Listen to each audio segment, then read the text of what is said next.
is the lamp that has the knob to control how bright you want it.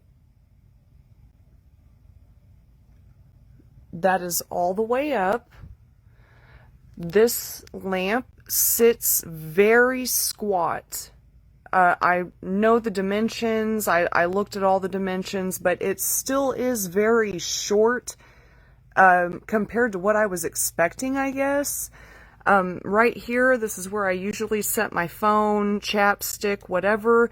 There's 2 plug-in outlets on this side, and then over here you've got the USB and the Type-C, which I don't have to plug in to show you, but it all works. Excuse the dust, sorry.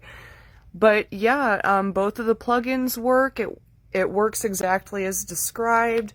You could change out the lampshade if you don't like the color or aren't fond of it.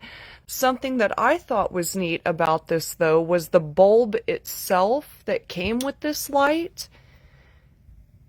It looks glass, but it's plastic. It's like a plastic LED bulb, so it's shatterproof during shipping. So there is this lamp. This is the twist-on version of the touch, you know, the tap and the wireless charging. I'm not into all of that. I want to control it myself. So that's why I opted for this one versus the touch lamp that's on the other side of the bed. So I hope this helps somebody. Here's my hand for, you know, showing the difference and how short it actually is. But other than that, it's a lamp. I'm not sure if it's picking up.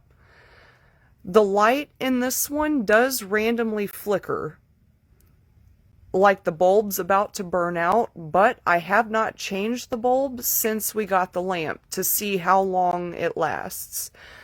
Other than that, I have no complaints. It only does it ever so often where it'll, you know, just flicker like the bulb isn't screwed in all the way, or, you know, just something. And this lampshade as well, I have turned horizontal. You can turn the lampshade whichever way you want. You can screw the base any way you want on both of these lamps. So just for that alone and for the price, I highly recommend.